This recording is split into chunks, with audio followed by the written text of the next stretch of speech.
How's it going, everyone? We are back out here with the video, guys. This time we will be playing Achilles. If you went through and saw our Thanatos guide already, I hope you guys enjoyed that, and I hope it helped out those of you who watched if you didn't already know. Yeah, this time we will be playing Achilles. Achilles is also another god that I don't see optimized quite as much as he probably could. Now, if we're going back to conquest builds like we did last time with Thanatos, I will show you guys a quick conquest build. Let's see. We go through, we can get a Void Shield, we'll get a Guardian. Yeah, let me message him real quick.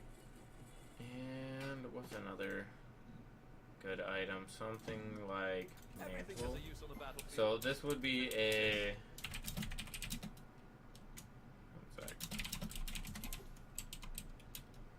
So yeah, so this would be a good conquest build for him. Actives, you'd probably end up getting teleport to start the game or getting something like a sprint.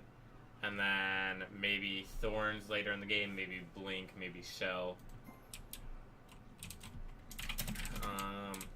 Alright, so this is a typical tank build for Achilles. Now a lot of people have been playing Achilles in duel, and that is where I played a majority of my Achilles. So that is more what I will be focusing on, playing the damage aspect of Achilles. So typically for that, also in Conquest you'll start Warrior's Blessing, obviously.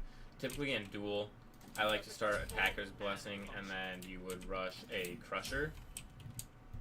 Excuse me. So you would get the, or not rush it, but you would get tier 1 Mace, and you'd go through, you'd finish your Boots, and then you'd finish Crusher, or you could do the same exact thing with a Morning Star, and then you'd go through, finish Boots, finish Trans, and then you'd go into a defensive item. So if you're fighting a physical, obviously you'd go Breastplate. If you're fighting a magical, you'll probably want to go Genji's.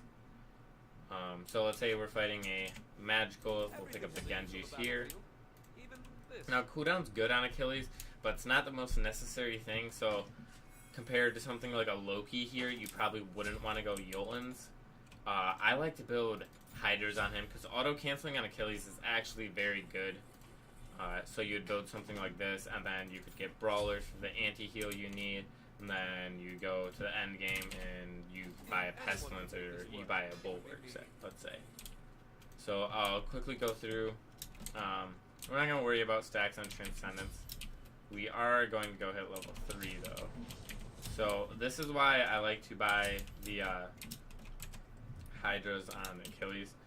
So say you're chasing someone down, you can go up E3, 1, and then you auto, Hydras proc, 3 again, Hydras, proc your 2, and then you 1. So that's 4 Hydras procs right there, which is very good and very bursty, which can do, like, you can do, you won't 100 to 0 somebody, as I'll show you. We'll go through, this is like a level 20 build, so bear with me.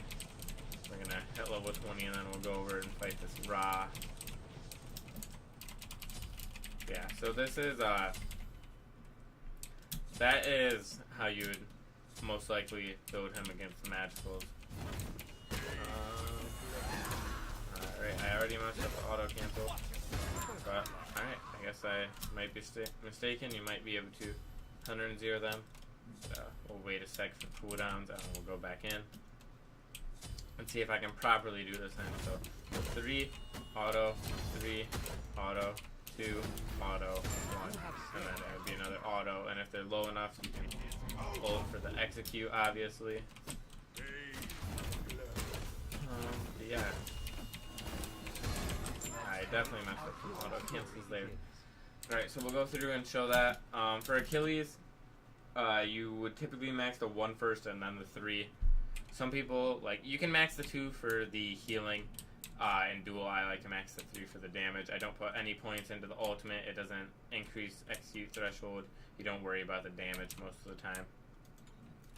Yeah, so this is a typical Achilles build, and to change this for fighting a hunter, all you would do is this would be a breastplate, and that would be a Midgardian, because typically most hunters late game can peel themselves against an Achilles. So you need Big Guardian to put the slows on them, and in order to get close enough to them, in order to use your dash and stuff for the fight. But yeah, so this is a fairly good Achilles build. You got the Conquest build, and we'll go over his abilities real quick. Now, I'm not entirely sure about his passive. All I really know is that in your armorless stance, you get the bonus power and bonus movement speed, and in your defensive stance, you get protections and health. So as you can see, those are the stats right there for those. Alright, so damage. 1 second stun on his one, and that is the closer like cone. As you can see right there, that is where it will stun. It's a very good amount of damage. It's what you want to max first. The 2 gives you protections and power. And usually this is kind of why I don't max it.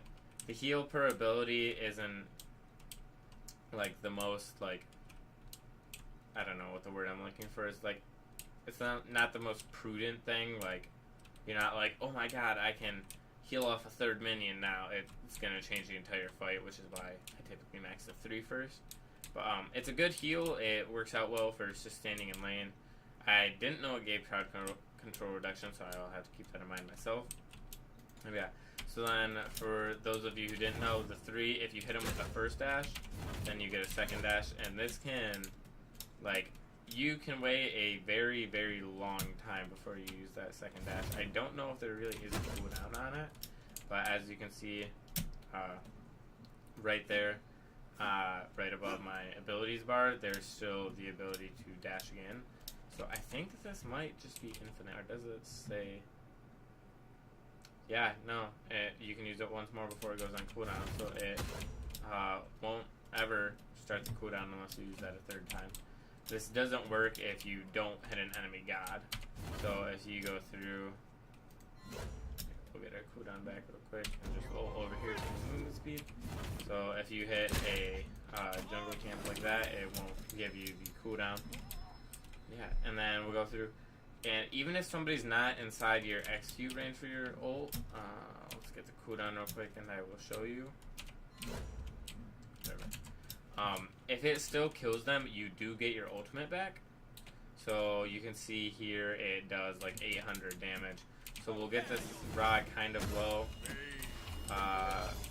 Okay, so he's not quite in threshold. Now he is. Dang. Okay.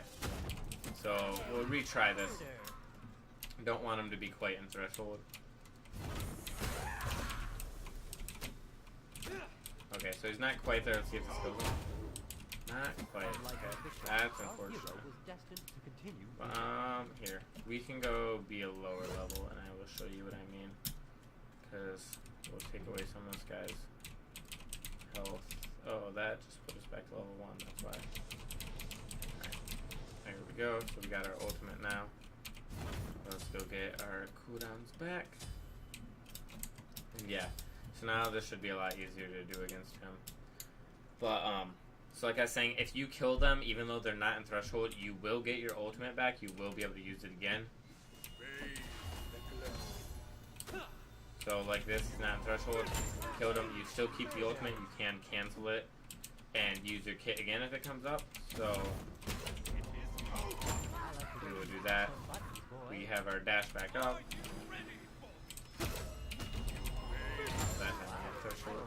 Yeah, so you can keep using this a very long time. There we go, it's back up again, and we're just gonna keep running with this. I don't know if there's a maximum. Alright, there it is. So once you use it 5 times, but if you get it off 5 times in a fight, props to you for that pentakill. Yeah, so this would be a typical Achilles build in duel, at least in my opinion. As you saw earlier, if you're building it against Magical, this would be a Genji's, this would be a Pestilence, and this could also be a Bulwark or something. I see some people build Achilles auto attack base, so I'll go over that real quick.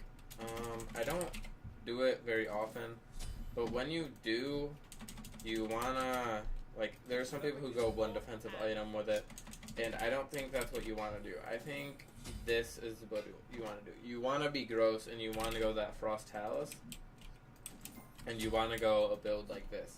Because you will have enough damage if you stay in this, and all you're going to do is you're just going to run at them, and you're just going to, like, you're going to keep them right next to you, so that way they can't run away. You'll have your hastened, you'll have your 3, you'll have your ult in order to catch them, and you just keep chipping away at them like this. They won't be able to peel you because you have Frostbound hastened. Now, obviously, some matchups like Poseidon, you're not going to be able to do anything about this in. But if you're fighting somebody like Sadist Gordia, you could definitely go this build and just run her down, even though she does have her 2. You can use your 3 and chase after her. This would also work well against some hunters, maybe, but you would want to go the Midgardian Breastplate, obviously, there. I see some people build Lifesteal. You don't want to build Lifesteal. If you do, probably Bloodforge for the power, but again, I don't recommend it. He has self-heals. There's no use for it. And yeah, so, a little bit longer guide than the Thanatos one. And yeah, I hope you guys enjoyed the video. I hope it helped you out. And if you did enjoy the video, don't forget to like, comment, and subscribe. And until next time, guys, peace.